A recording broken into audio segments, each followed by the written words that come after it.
Happy Tuesday.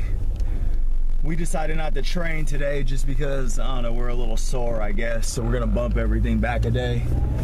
That'll put us at finishing up the week on the 3rd.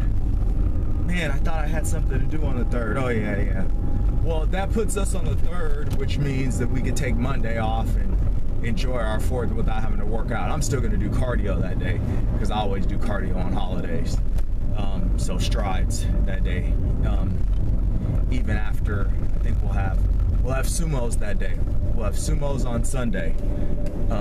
So I got to get ready for that because now I'm playing in the 400 club. So I don't want to not hit 400 or 405 the next time I lift.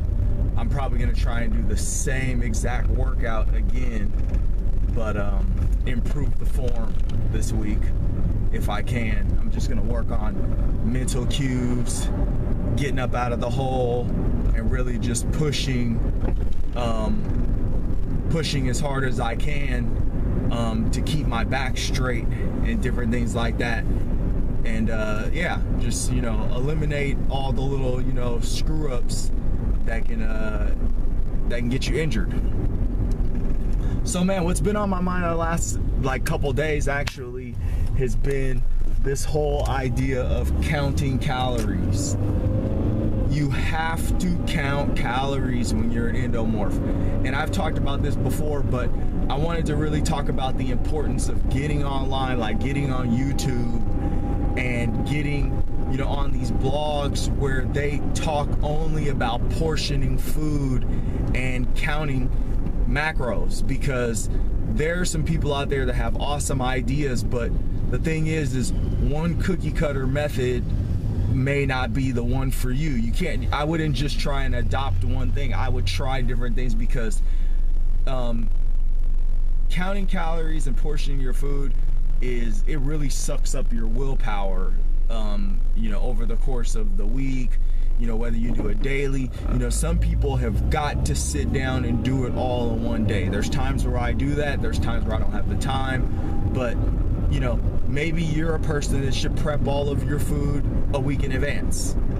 You know, yeah, the dishes aren't going to be as, you know, fresh and different things like that, but at least it's done. You don't need to worry about it. Maybe you're a daily person.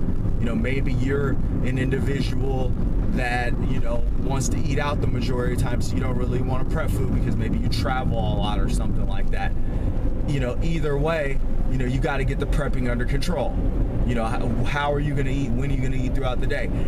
And then the counting thing, you know, are you going to use, you know, things like MyFitnessPal? Are you going to write everything down by hand? Are you going to develop your own system on Excel and track your macros and your calories that way? See, there's all these methods out there that you can extract that are on the internet. And as an endomorph, it is imperative that you get as much information as possible, because you pretty much, I mean, you know, with experience, you can get to the point where you can eyeball it. I'm not going to say you can't, but in all reality, I think that you should count for at least, I'd say, unless you're eating the same thing every day, which is another trick that you can use, you know, to not have to, you know, you'll still have to portion your food, obviously, but as far as like counting, eating the same foods all the time, or as I've said before in the past, writing down a meal that you like and then just continuing on to go through to go with those same meals over and over again, and you only have to portion them. That makes counting a lot easier. It makes counting a lot easier. But what I was trying to get to was when you're counting calories and you're counting macros, it is going to be a freaking disaster if you're trying to jump all over the place and eat all of these different foods. It may work at first. You may be like, oh, you know, this ain't, you know, so bad. It may even be a little fun in the beginning. It was fun for me when I first started counting. You know, I was like, man, I really have these things under control, you know, but after a while, you're just like, man, I don't really want to do this anymore.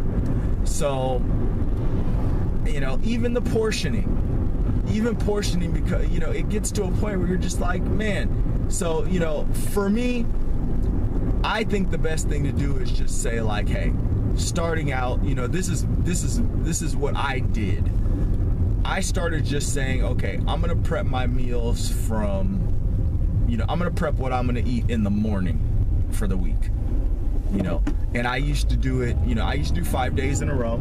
I would do, you know, so if it was Sunday, I would do, you know, Monday through Friday. You see what I'm saying? And then Saturday it'd be kind of in the wind, and then, you know, but every day wasn't, you know, whenever I would do it, I would do 5 days. And that would be like my 9 a.m., 10 a.m., 11 a.m., and 12 p.m., which was usually, at the time, apples, diced up, easy to eat, weighed, obviously. I would do like egg dishes, turkey, ground turkey or ground chicken breast dishes. And I've talked about this in the past. So, you know, that's just an idea.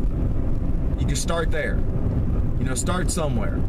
Because counting and portioning, that really is, at the end of the day, the cornerstone of your success. If you can get the counting and the portioning down to, you know, like, you know, if you can boil it down to all the information that you extract off the internet down to a, you know, a plan or a methodology that you can use weekly or daily or whatever, man, it's it just pretty much tweaking your carbs in a sense of macros. Tweaking your carbs can put you in a position, I've said this before, you know, where you don't even have to exercise, you can burn fat. You know, how fun is that? How, you know, how easy is that if you can, you know, because I mean, if you don't, that's the thing, if you don't even portion and count your calories, you're not gonna learn your body anyway.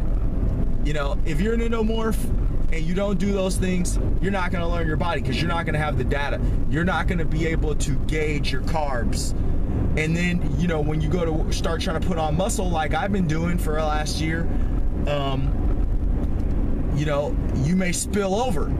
You may get all fat, like I have. You may gain fat. You may get strong, but you may gain a lot of fat in the process, like I did, because I wasn't counting the whole time. You know, I was trying, you know, but life happens. You know, other things are going on. That's what I'm saying. You know, if you got to run after your kids all day and you got to do all this other stuff, you got to go to your job and you got to use your brain power and all your energy to do all this other stuff, you're not going to want to count. That's why people get big and people sit around talking about what they're gonna do all the time, because, you know, it doesn't fit in. That's why, you know, there's people out here that'll just hire professional chefs, you know, and those professional chefs, or they'll go to places like Icon Meals and have their meals, like portioned meals that have all the macros on them, shipped in. And all they have to do is like throw it in the microwave or whatever it is, you know, whatever, it could be a fruit salad, cold food, whatever, the macros and all that stuff are on it. So if you want to do that, do that. But at the end of the day, that costs a lot more money than, doing it yourself. So get it down. Happy Tuesday, and portion your butt off and count your butt off. Count them calories.